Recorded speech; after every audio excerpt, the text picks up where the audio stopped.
Bem, olá, eu sou o professor Rogério. Então, hoje, né, nós vamos dar continuidade aqui em nossos estudos. Bem, então, antes de tudo, né, então, nós vamos começar a trabalhar aqui o período que nós conhecemos como Era Vargas, né? Então, como é que o Getúlio Vargas ele se tornou essa figura tão emblemática na história do Brasil? E antes de falar sobre isso, então, nós temos que entender o que causou, o que foi as motivações que levou ao golpe de 1930. Então, como 1930 foi tão emblemático, né, para a história do Brasil, né? E a gente vai começar a falar um pouquinho sobre isso aqui.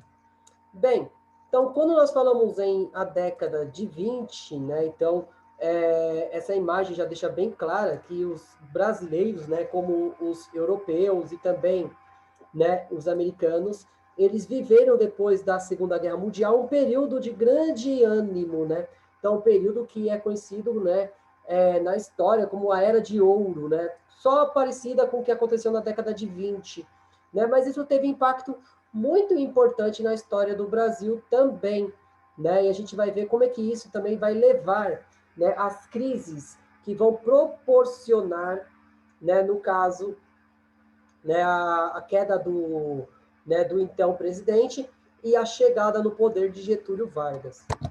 Bem, então, para a gente contextualizar aqui. Então, foram várias revoltas de características populares ocorridas na República Velha. Então, durante o período militar de 1889 a 1894, ocorreram revoltas armadas, né, séria ameaça ao governo de Floriano Peixoto, e uma das revoluções de caráter regionais, que foi as revoluções federalistas. Durante o período civil, de 1894 a 1930, além da questão externa, né, no caso da anexação do Acre, ocorreram grandes revoltas internas no país, de caráter localizado, como a Guerra de Canudos, a Revolta da Vacina, a Revolta da Chibata, a Sediação de Juazeiro, a Guerra do Contestado, e entre outras revoltas de caráter estadual. Além das citadas, né, no caso a Revolução Federalista, foram a Revolução de 1923, a República de Princesa, ocorrida na Paraíba em 1930, e nenhuma delas, porém, constituiu uma tentativa de derrubada do governo federal.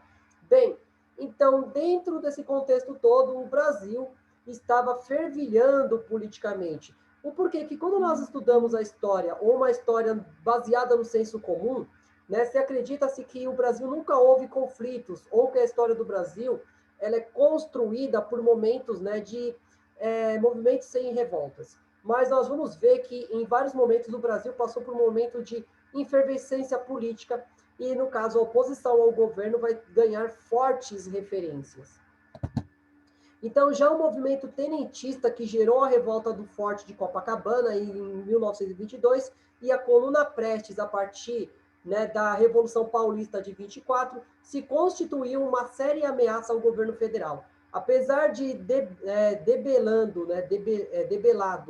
né, e descontentamento geral em relação ao regime da República Velha, tanto da parte dos setores sociais, né, no caso dos alijados, né, do processo de decisão, aqueles que foram tirados desse processo, quanto da baixa oficialidade do Exército, levaram em outubro de 1930 ao movimento que pôs um fim a este período da história brasileira, no caso a República Velha. Então, durante esse período, ocorreram também as primeiras greves operárias de 1907 e 1917, chamada a época dos movimentos paredistas, ou, né, das paredes, ou o crescimento do movimento anarquista e comunista nos grandes centros urbanos do Brasil, sobretudo entre os imigrantes espanhóis e italianos. Bem, então, por que eu estou falando sobre essas revoltas antes de falar da queda do governo? Porque o Brasil, né, ele passava por mudanças muito profundas na sua sociedade a partir da influência da cultura europeia e da cultura americana. Isso é um ponto decisivo para nós compreendermos como é que isso vai contribuir para a formação do Estado brasileiro moderno como nós o conhecemos. Então, um dos presidentes mais emblemáticos desses últimos anos da República Velha foi o Arthur Bernardes. Então, o Arthur Bernardes ele foi um dos últimos presidentes da chamada República Café com Leite. Então, eu vou colocar aqui algumas medidas dele e como essas medidas foram de fundo impacto para as revoltas, de uma certa forma geral. Bem, então o Bernardes ele venceu a eleição a presidente da República em 1922, obtendo 466.877 votos contra 317.714 votos dados a Nilo Peçanha, em uma eleição que dividiu o país, no caso do Rio Grande do Sul, Bahia, Pernambuco, Rio de Janeiro apoiavam Nilo Peçanha e os demais estados davam apoio à candidatura de Bernardes. Então, antes da eleição, Bernardes teve que enfrentar rumorosos casos de cartas falsas atribuídas a ele que denegriam a imagem de Hermes da Fonseca. O vice-presidente Estácio Coimbra, que substituiu Urbano Santos, vice-presidente eleito, também em 1º de março de 1922, que faleceu no dia 7 de maio de 22, antes de tomar posse. Então, descontentamento com a vitória de Bernardes com o governo, né, com o governo de seu antecessor, Epitácio Pessoa, foram algumas das causas que chamaram o levante do Forte de Copacabana, primeira ação do movimento tenentista. Então, Bernardes teve que fazer frente à Coluna Prestes, movimento tenentista que percorreu o país pregando mudanças políticas e sociais e jamais foi derrotado pelo governo. Então, o governo do Arthur Bernardes foi um governo bem turbulento. E isso, né, vai fazer com que, né, na história, o seu governo fosse muito contestado, principalmente por conta dessa falsa carta atribuída a ele de críticas a Hermes da Fonseca. Né? Então, isso é um ponto também bem importante de nós compreendermos da influência militar no governo da República Velha. Bem, então o mandato. Então, além da oposição por parte da baixa oficialidade militar, em ainda confronto com a Guerra Civil no Rio Grande do Sul, onde Borges de Medeiros se elegeu presidente do Estado pela 5ª vez consecutiva, e também o movimento operário que se fortalecia novamente em 23 e em 24, ocorreram novas ações tenentistas no Rio Grande do Sul e em São Paulo, onde ocorreu a Revolta Paulista de 1924, que levou Bernardes a bombardear a cidade de São Paulo. Tudo isso levou, né, Bernardes a decretar um estado de sítio que perdurou durante quase todo o seu governo. Né? Então, Arthur Bernardes ele vai conseguir, né, desagradar a elite paulista e a elite gaúcha também, por conta desses estados de sítio contra essas revoltas tenentistas. E isso vai agravar ainda mais o cenário político da República Café com Leite.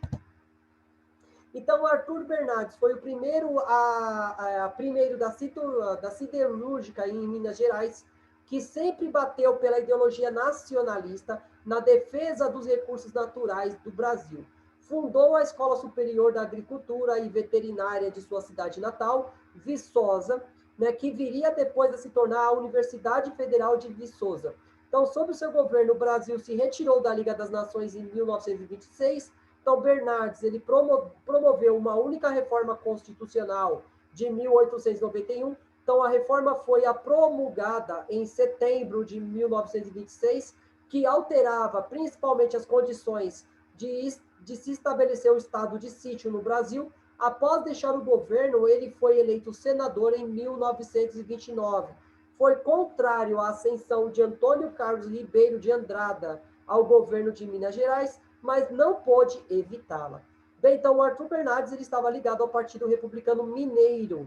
Então isso vai fazer com que ele fosse, né, um dos líderes do movimento Café com Leite naquele momento.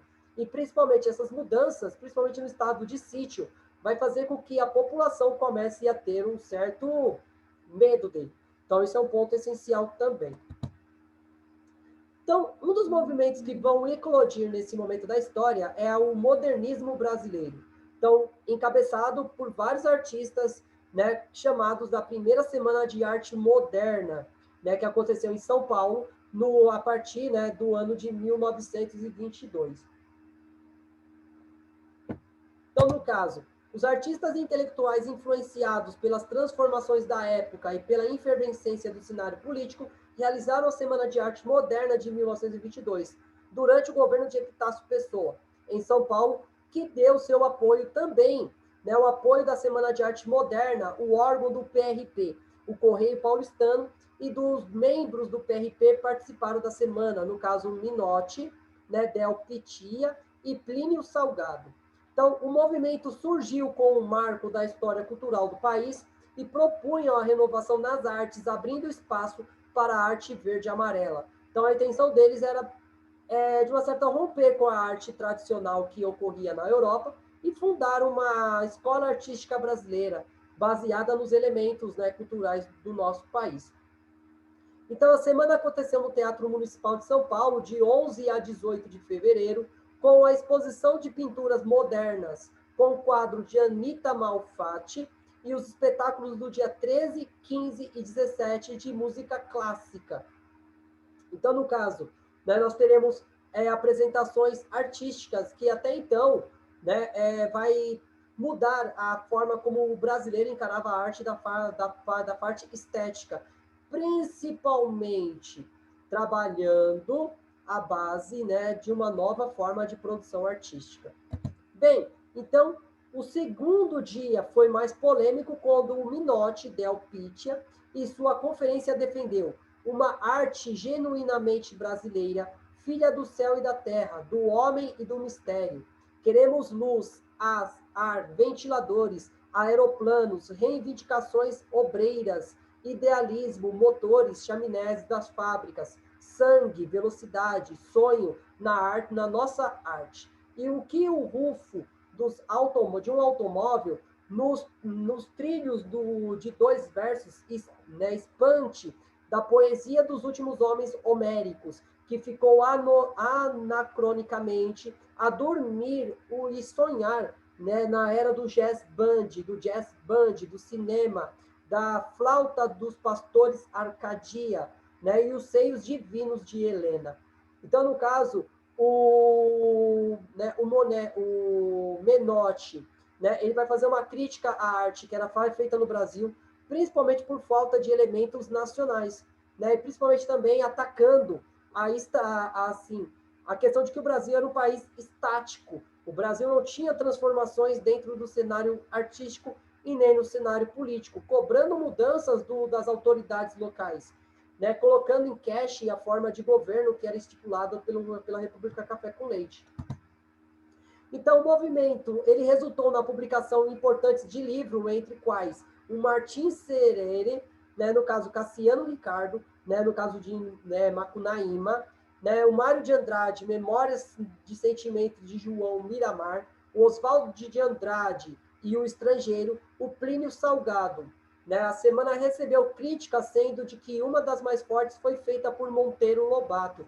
Então, Monteiro Lobato, mesmo sendo um ícone, né, da literatura brasileira, ele vai criticar esse movimento, né? Vai ter críticas pesadas, dizendo que eles não representavam a verdadeira arte, que era a construção que eles pretendiam realizar. Bem, então aqui nós temos algumas imagens, né, importantes da Semana da Arte Moderna, né, principalmente a reunião dos seus intelectuais, né, então nós tivemos Tarsila do Amaral, Cândido Portinari, entre outros artistas muito renomados da arte brasileira. Então as obras representavam as características mais explícitas, né, do povo brasileiro, a sua miscigenação. Então aquilo que eles acreditavam de ser o sincretismo, ou o que eles podiam chamar também, né, de antropofagismo cultural. Né? Então, a mistura das culturas que resultou na cultura brasileira. E isso fazendo com que a cultura brasileira se tornasse uma das mais ricas, né, do mundo. Bem, então, dentro desse contexto também foi fundado o Partido Comunista Brasileiro, o que nós podemos chamar de PCB, ou, né, como vários historiadores chamam de Partidão. Bem, então o Partido Comunista, a Seção Brasileira Internacional Comunista, o PCSBIC, também conhecida inicialmente como Partido Comunista do Brasil e posteriormente como Partido Comunista Brasileiro, foi o partido político brasileiro baseado na ideologia, nos princípios do marxismo-leninista, com a expressão nacional, a forte penetração nos seios sindicalistas e estudantis. Fundado em 25 de março de 1922, sobre a sigla do PCB, Então, publicado no Diário Oficial da União, no dia 4 de abril de 1922, sendo o Partido Comunista a seção brasileira da Internacional Comunista. Então, seu símbolo era a foice e o martelo cruzado em amarelo sobre o fundo vermelho, representando a união entre os trabalhadores do campo e da cidade. Também chamado de Partidão, foi o primeiro partido político brasileiro assumidamente de esquerda. Por diversas vezes foi colocado na ilegalidade, posteriormente legalizado novamente, razão pela qual sua história permanece, né, em grande processo de disputa. Então, a disputa entre as suas lideranças vai causar o racha, né, a cisão entre o famoso partidão, surgindo outros partidos da linha de esquerda com o passar do tempo, né, que nós vamos discutir ainda mais para frente. Bem, então, já em julho do ano da fundação, o governo Epitácio Pessoa o coloca na ilegalidade. Então, a ilegalidade do Partido Comunista é por conta dos movimentos das greves gerais em São Paulo. E isso vai fazer com que aquele movimento socialista comece a ganhar uma conotação, né, pejorativa. Então, conquista a ilegalidade, né, a legalidade em janeiro de 1927, quando elege Azevedo Lima para a Câmara dos Deputados. No dia 12 de agosto do mesmo ano, voltaria para a ilegalidade da lei celerada, né, a lei da questão, né, de controle, né, das ideologias no país. Então, com o fim do mandato de Washington Luiz e o fim da lei celerada, o partido voltou à legalidade durante, né, o período, do período Vargas, né, que depois vai voltar para a ilegalidade de novo. Bem, então, a partir do dia 1º de maio de 1929, violentamente reprimido pela polícia, a CCE indicia delegados da primeira Conferência Latino-Americana dos Partidos Comunistas, que se realizava em junho em Buenos Aires. A Argentina, com o objetivo de preciar a situação dos PCs, né, no caso latinos-americanos, Partidos Comunistas Latino-Americanos, face a resolução do 6º Congresso do IC, né, da Internacional Comunista. São indicados Paulo Lacerda, Mário Granizzi, Danton Jobim e Leôncio Basban. Né? Após a chegada ao Brasil, um deles foi procurar Prestes para convidá-lo a participar das eleições presidenciais de 1930, na tática da aliança das classes. Então, mas Prestes não aceitou o convite. Então, Minervino de Oliveira foi escolhido para ser o candidato do partido, que também apresentou candidatos ao Senado Federal. Foram, né, no caso, né, do Vitiliano Ramos, gráfico e romancista, e Domingos Brás, tecelão e ex-anarquista, pelo Estado do Rio, né, e São Paulo Lacerda, advogado, e Mário Granzini, gráfico, pelo então Distrito Federal. Nenhum deles foi eleito. Então, nesse cenário todo, então, o Partido Comunista ele começa a ter uma participação ativa no processo eleitoral no Brasil, mas, né, com pouca representatividade, ele não vai conseguir o sucesso que é eleger os seus candidatos. Mas isso dá a porta aberta para novas tentativas a partir de então. Bem, em 3 de outubro de 30, iniciou-se a Revolução, né, contra onde Washington Luiz foi deposto por um golpe militar. Então, o PCB não apoiou essa revolução e sua análise, esse movimento beneficiaria os interesses ingleses e ao invés de introduzir mudanças na estrutura agrária do país. Então, a tentativa, ao contrário de evitar a revolução das massas. Então, no caso, o PCB ele não apoiou, né, o golpe de 30, principalmente usando o discurso de que a Revolução de 1930 ela tinha um caráter muito mais da elite do que do proletariado. E isso vai fazer com que o movimento, né, no caso, por conta da sua aproximação, né, com as revoluções, isso vai fazer com que o partido caia na ilegalidade de novo. Bem, e nós vamos começar a falar um pouquinho aqui dos movimentos tenentistas que sacudiram o Brasil, né, na década de 20. Né? Então, entre o 18 do Forte, né, a Revolução Paulista de 24 e a Coluna Prestes. Bem, então o tenentismo foi um movimento político-militar baseado em uma série de rebeliões de jovens oficiais de baixa e média patente do Exército Brasileiro, no caso, tenentes, das camadas médias urbanas que estavam insatisfeitos com o governo da República Oligárquica no início da década de 1920 no Brasil. As revoltas ocorreram durante o governo de Epitácio Pessoa, também conhecido como o Patativa. Então, tem o tenentismo, defendia reformas estruturais no país, entre as quais se destacam o fim do voto de cabresto, a modalidade do voto que favorecia o coronelismo representado na República Oligárquica. Desculpa. Então, além de defenderem a instituição do voto secreto e a reforma da educação pública. Bem, então, o movimento tenentista foram a Revolução dos 18 do Forte de Copacabana, em 22, a Revolta Paulista de 24, e a Comuna de Manaus de 24 também, e a Comuna Prestes, que foi de 25 até 27. Então, a primeira revolta tenentista que nós vamos falar um pouquinho aqui é a Revolta do 18 do Forte. Então, a Revolta dos 18 do Forte é um movimento tenentista que era, numa primeira leitura ligada às Forças Armadas, representavam também a insatisfação de outros estados, como Rio Grande do Sul, Rio de Janeiro, Pernambuco e Bahia, com a divisão política existente, conhecida como política do café com leite. Então, no caso, os militares vão começar a apoiar essa insatisfação desses outros estados, e com isso organizando uma revolta dentro, né, da alta patente do Exército, mas que depois vai ser incorporada pelas baixas patentes.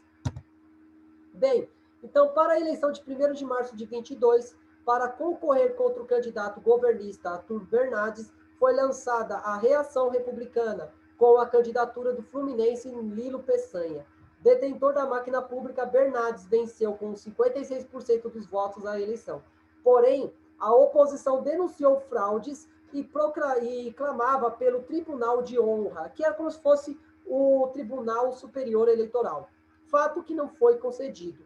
Então, o evento considerado estopim para a revolta teve origem na disputa eleitoral de 21 com o cargo da presidência da República. Então, durante o período, cartas ofensivas ao ex-marechal, ao Exército e ao Marechal Hermes da Fonseca, ex-presidente, supostamente assinadas pelo candidato Arthur Bernardes, se tornaram públicas.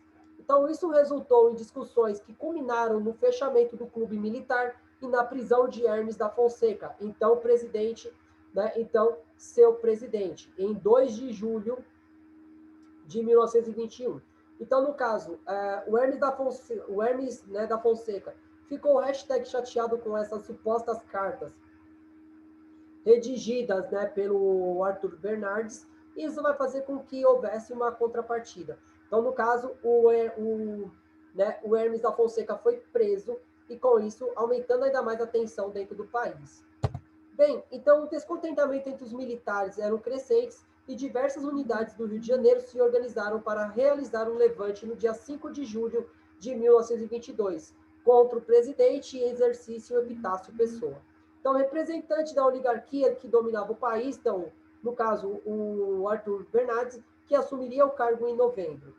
No entanto, apenas um forte Copacabana, localizado na ponta direita da praia de Copacabana, sob o comando do capitão Euclides Hermes da Fonseca, filho do marechal, então, e a escola militar se revoltaram, e foram dessa forma facilmente combatidos. Apesar da posição contrária da política café com leite, os militares de alta patente acabaram por não aderir ao movimento, e a informação chegar até o governo, que tratou de trocar os principais comandantes militares da capital. Então, no caso, né, mesmo os militares não concordando com a política sucessória brasileira, mesmo assim ele continuou apoiando o governo, né, contra a revolta dos oficiais de baixa patente, mas, né, isso vai provocar ainda a continuidade do movimento desses líderes. Então, durante toda a manhã do dia 5 daquele mês, o forte sofreu bombardeios da fortaleza de Santa Cruz da Barra, então, que ficou ao lado oriental da Barra, né, da Baía da Barra, da Baía da Guanabara. Mas os 301 revolucionários oficiais civis mantiveram-se firme até as 4 horas da manhã no dia 6. Então, Euclides Hermes da Fonseca, né, o tenente Siqueira Campos, sugeriam, né, que desertassem a luta naquele, dizendo o seguinte: apenas 29 decidiram continuar para tentar a negociação com o capitão Euclides Hermes, saiu da fortaleza, mas acabou preso. Então, no caso, né, a revolta, que contava com 300 militares, 301, ele foi decidido por 29, então não havia uma representatividade tão significativa. E com isso, alguns tenentes continuaram, né, lutando pelos seus ideais. Até o caso do capitão, né, o Euclides Hermes, ser preso pela força militar do governo federal. Então, os 28 restantes continuaram resistindo, repartiram uma bandeira em pedaços, guardando o do capitão Euclides Hermes, e marcharam na Avenida Atlântica em direção ao Leme. Alguns, porém, se dispersaram. Então, apenas 17 militares continuaram a partir a marcha em direção ao Leme, e eles, junto com um civil, no caso Otávio Correia, eles foram finalmente derrotados à frente da Rua Barroso, atual Siqueira Campos, no atual posto terceiro, posto 3 de Copacabana. Então, no caso, um movimento que não contava com apoio popular, não contava com o apoio dos altos comandantes do Exército, ele contou apenas com o apoio de um civil, no caso que foi Otávio Correia. E o Otávio Correia, né, ele vai ser um dos mortos desse movimento. Então ele pegou uma arma e foi para o combate. No caso, né, ali foi sufocado o movimento com extrema violência, né, mas, né, apenas o Otávio Correia ele acabou sendo morto. Então, o resultado: há controvérsias quanto ao número total de participantes. O civil Otávio Correia morreu, mas outro, Lorival Moreira da Silva, teria sido preso. De sobreviventes e de mortos, o número 18 teria sido anunciado pela Gazeta de Notícias e pode ser uma lenda. Então, ela cita 3 oficiais, 2 sargentos e 13 soldados. Em entrevista à Gazeta da Notícia, o tenente Newton Prado, que viria a falecer mais tarde em decorrência dos ferimentos, diz: ficamos eu, o tenente Siqueira Campos e 14 soldados, às 2 horas da tarde, saímos do forte para morrer. Então, eles se uniram na hora do levante, e o tenente Eduardo Gomes, ferido em combate, Mário Carpetti, morto em combate. Esse último pertencia ao terceiro regimento da infantaria e se recusou a atacar os colegas de farda na rua e se uniu ao grupo também Otávio Correia, o que levou a soma de 19 participantes. Então, no caso, né, existem várias versões, e principalmente a questão da tentativa de acabar com aquela política que eles consideravam negativa para o país. Então, ainda na Gazeta das Notícias são dados que, como 14 mortos, né, 14 mortos, 14 revoltosos, além de 5 feridos. Entre os legalistas, ainda com incerteza, seriam 10 mortos e 4 feridos. Já o Cruzeiro afirmava, anos mais tarde, que o 18 de setembro de 1964, 33 soldados governistas como mortos, né, no caso, né, o Correio da Manhã noticiou 30 feridos entre ambas as forças, 13 praças e um inferior. Provavelmente o sargento e o segundo-tenente Mário Carpente entre os revoltosos, mas a altura do tenente Newton Prado ainda não havia falecido. Então, entre os tenentes, apenas Siqueira Campos e Eduardo Gomes sobreviveram. Alguns praças, porém, sobreviveram e fugiram para fora e foram presos.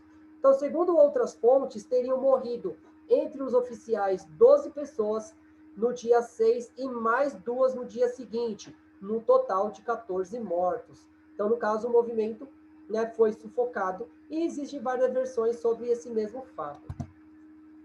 Então, depois da revolta dos 18 do Forte, houve a revolta paulista de 24. Então, a revolução, né, então a revolta de 24 também é chamada de Revolução Esquecida. Então, a Revolução do Isidoro, a Revolução de 24, e segundo o 5 de, né, no caso, a Revolução de 24, e a de segundo, o segundo no dia 5 de julho de 24, né? Foi a segunda revolta tenentista. Então, a capital paulista foi palco do maior conflito urbano da história do país, cenas que lembraram a Primeira Guerra Mundial, com a explosão de bombas, moradias em prédios destruídos, então os bombardeiros e aviões, soldados com metralhadoras, a população fugindo pelas ruas, tanque de guerra cruzando a cidade e trincheiras abertas nas ruas. Teve início na madrugada do dia 5 de julho e terminou no dia 28 de julho de 1924. Então, a revolta foi motivada pelo descontentamento dos militares e com a crise econômica e a concentração do poder nas mãos dos políticos de São Paulo e de Minas. Então, no caso, esse movimento tem todo esse caráter, né, também contrário, né, à política café com leite, surgindo uma terceira via dentro de São Paulo também. Então, comandada pelo general reformado Isidoro Dias Lopes, contudo a participação de vários tenentes, dentre quais Joaquim do Nascimento Fernandes Tavora, que faleceu na revolta, o Juarez Tavora Miguel Costa, o Eduardo Gomes, Índio do Brasil, o João Cabanas. O objetivo principal do levante era depor o presidente Arthur Bernardes, considerado inimigo dos militares desde a crise da Carta Falsa. Então, entre as reivindicações estavam o voto secreto, a justiça gratuita e a instauração do ensino público obrigatório. Então, eles tinham a pretensão de promover revoltas estruturais do país, principalmente uma das questões que colocaria em xeque a forma eleitoral que era feita no Brasil, a questão da imposição do voto secreto, que acabaria com o voto de cabresto e também com, né, o voto do cacete, que também vai ser uma das pautas desse movimento. Então, deflagrada na capital no dia 5 de julho de 24, a revolta ocupou a cidade por 23 dias, forçando o presidente do estado, Carlos de Campos, a fugir para o bairro da Penha em 9 de julho. Depois de ter sido bombardeado pelos revoltosos, o Palácio do Campo Elísio, sede do governo paulista na época, Carlos de Campos ficou instalado no vagão adaptado na estação de Guaiana, né, no centro, né, do Brasil, ou assim, na central do Brasil, onde se encontravam as tropas federais vindas de Mogi das Cruzes. Então, no interior do estado de São Paulo, aconteceram rebeliões em várias cidades, com a tomada da prefeitura, né, no estado de São Paulo, né, na cidade de São Paulo. Então, nesse caso, os revoltosos buscavam, né, esse poder e, com isso, usando a força para isso. Então, os revoltosos então entraram em contato com o vice-presidente do estado, o coronel Fernando Prestes de Albuquerque, em Itapetininga, convidando-o para assumir o governo revolucionário em São Paulo. O coronel Prestes, que já organizava um batalhão em defesa da legalidade na região, na Estrada de Ferro de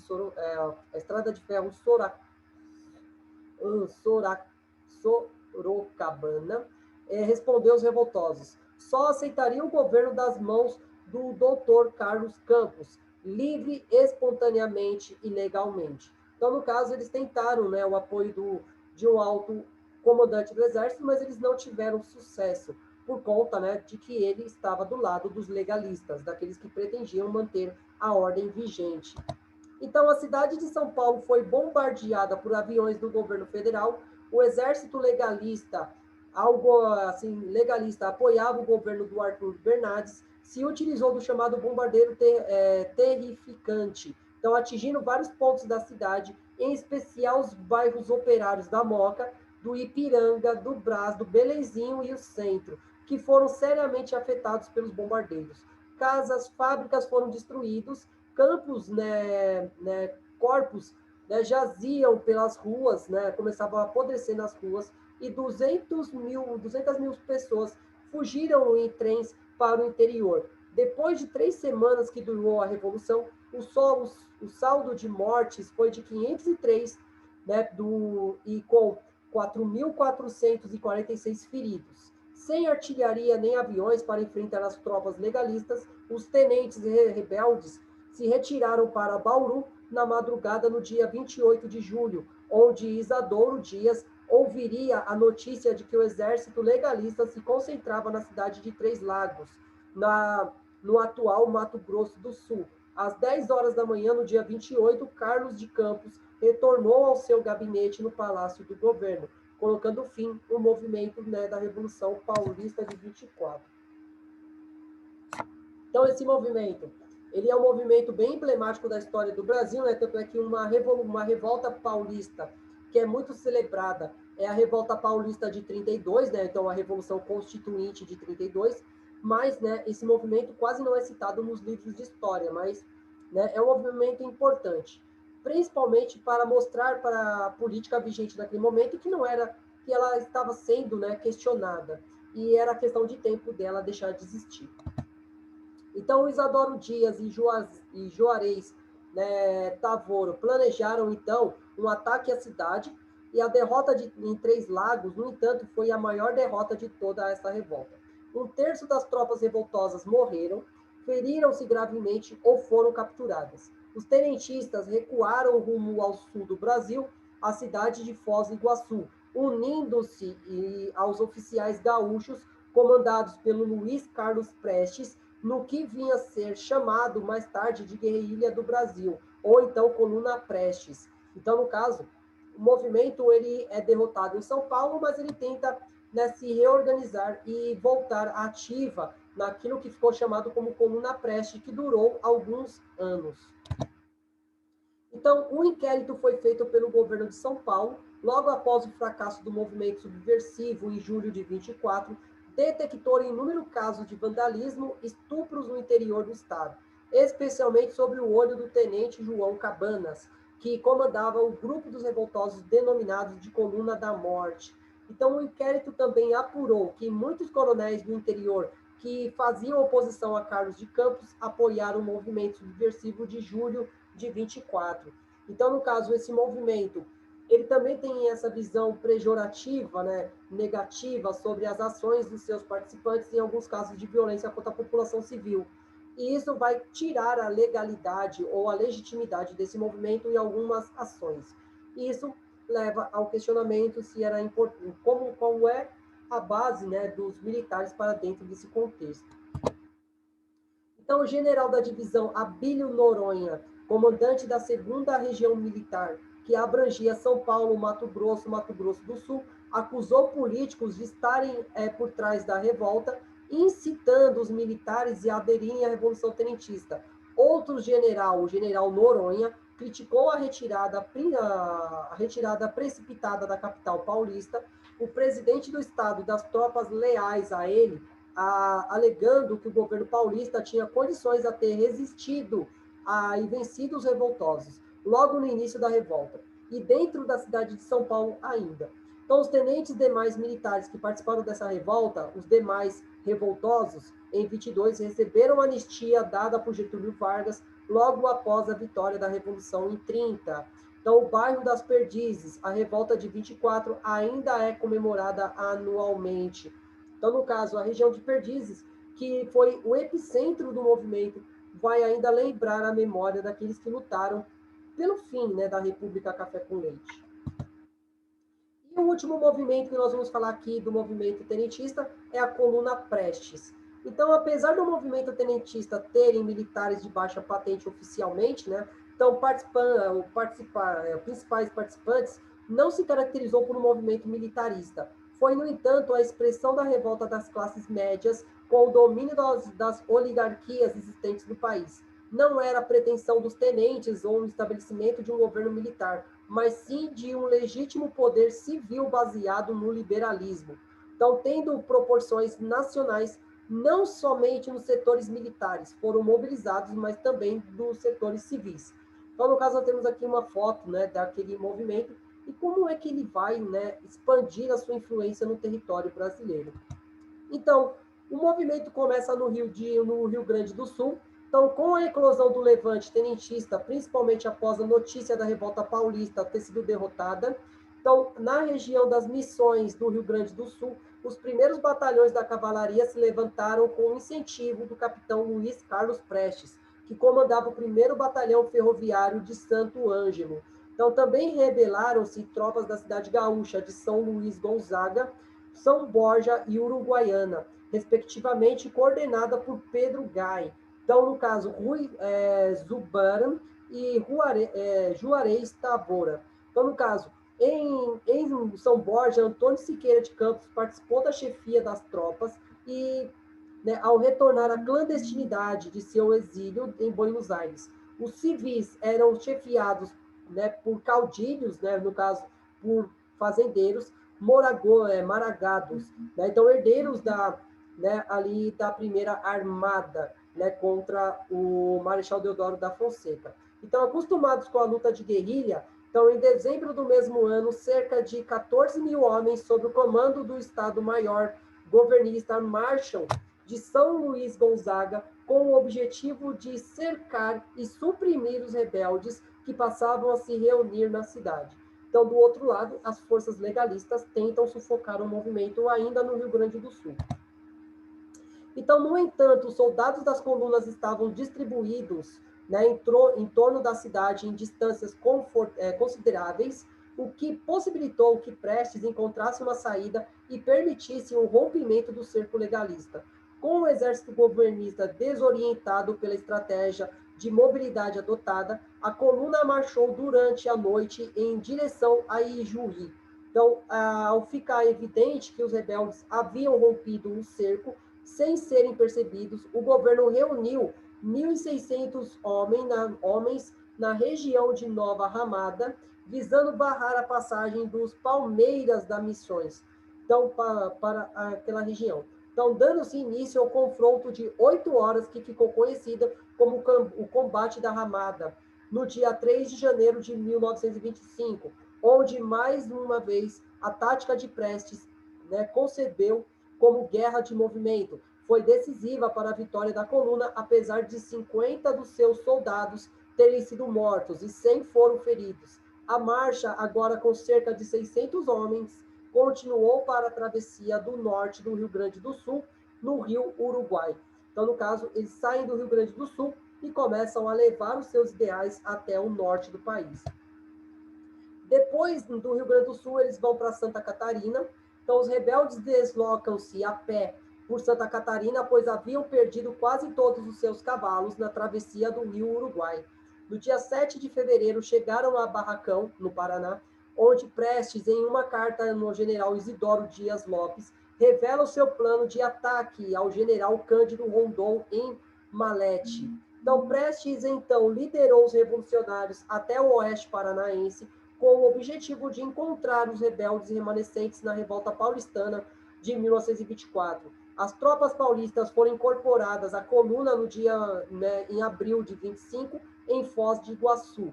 No dia 12 de abril, Prestes se reuniu com Dias Lopes e Miguel Costas para formar a primeira divisão revolucionária da coluna Prestes. Os quatro destacamentos que compunham, eram comandadas pelo Siqueira Campos, João Alberto Lins e Barro, Cordeiro de Farias e Djalma Dutra. Então, decidiram, então, prosseguir a marcha para Mato Grosso, passando pelo Paraguai, enquanto Isidoro Lopes parte para a Argentina para organizar a rede de apoio externo para o movimento. Então, o movimento ele vai ganhando corpo, e principalmente o apoio das nações vizinhas, visando, de uma certa forma ou de outra, conseguir vantagens dentro desse cenário. Essa aqui tá boa. Bem, então, eles também partiram para o Mato Grosso, Goiás e Minas Gerais. Então, a coluna, ingressando no sul do Mato Grosso, os legalistas da região foram forçados pelo exército maior do Major Bertoldo Klinger, né, com mais de 1.000 homens. Houve o confronto de 2 dias na cabeceira do APA, né, do rio APA, onde o destacamento de Siqueira Campos e João Alberto obrigaram o exército de Klinger a se retirar. Avançando pelo estado em direção a Goiás, combateram por vezes nas forças de Klinger, e a polícia goianiana percorreram a Serra do Paraná e enfrentaram em Minas Gerais, se enfrentaram em Minas Gerais, e em 7 de setembro, os revolucionários voltaram a Goiás e começaram a marchar em direção ao norte do atual Tocantins. Então, chegando ali no centro do país com a sua missão. Então, o norte e o nordeste. Então, a marcha seguiu em direção ao Nordeste, né? Em novembro atingiu o Maranhão e em dezembro entrou no Piauí e travou um combate em Teresina com as forças do governo. Antes de combater os revoltosos, cortaram a linha de telégrafo que ligava o Barão de Grajuá e Teresina. Rumando então para o Ceará, a coluna teve outra baixa importante quando Juarez Tavoro foi capturado. Em janeiro de 1926, atravessou o Ceará, chegando ao Rio Grande do Norte. Em fevereiro, invadiu a Paraíba, enfrentando na vila de Piacó, né, séria resistência comandada pelo padre Aristides Ferreira da Cruz, líder político local. Após o ferrenho combate, a vila acabou ocupada pelos revolucionários. Então, eles chegaram no Nordeste também levando esses ideais e principalmente recebendo sendo recebidos, né, por uma força regional muito atrelada ao governo federal. Então, prosseguindo a marcha rumo ao sul, a coluna atravessou Pernambuco, Bahia e dirigiu-se ao norte de Minas Gerais, onde esperavam pelo levante do tenente Cleto, né, Capelo, em Pernambuco. Porém, o levante fracassou e os insurgentes foram cercados por 15 mil soldados legalistas, mas conseguiram escapar em uma rota de fuga encontrada nas montanhas locais. O comando da coluna decidiu então interromper a marcha para o sul e retornar ao Nordeste através da Bahia.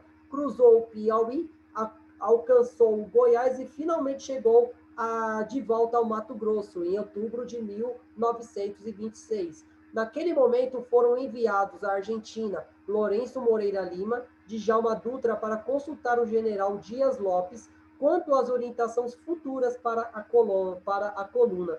Então, eles começam aí o processo, né, de buscar assim, refúgio fora do país, porque estava muito difícil manter a marcha. E, por fim, o exílio na Bolívia. Entre fevereiro e março de 27, após a travessia do Pantanal, parte da coluna comandada por Siqueira Campos chegou ao Paraguai, ao passo que o restante ingressou na Bolívia, tendo em vista as condições precárias. As instruções de Dias Lopes eram para que todos os revolucionários se exilassem ali naquele país. Miguel Costa seguiu para Passo de los Libres, enquanto Prestes e mais 200 homens rumaram para Guaíba. Então, em 5 de julho de 27, os exilados inauguraram a Guaíba no momento onde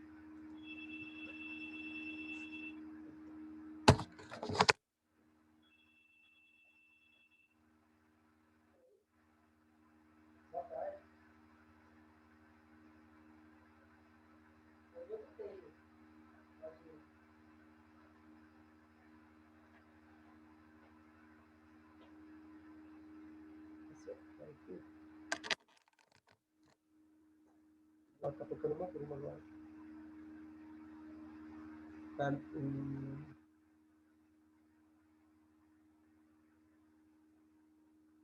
Então, voltando aqui, né? Então, o movimento ele sai, né, de Passo dos Homens Livres. Enquanto isso, o Carlos Prestes ele vai para Guaíba e o momento em homenagem aos mortos, né? Ele constrói um monumento aos mortos da campanha da coluna, ganhando o imaginário, né, da história do Brasil dentro desse contexto.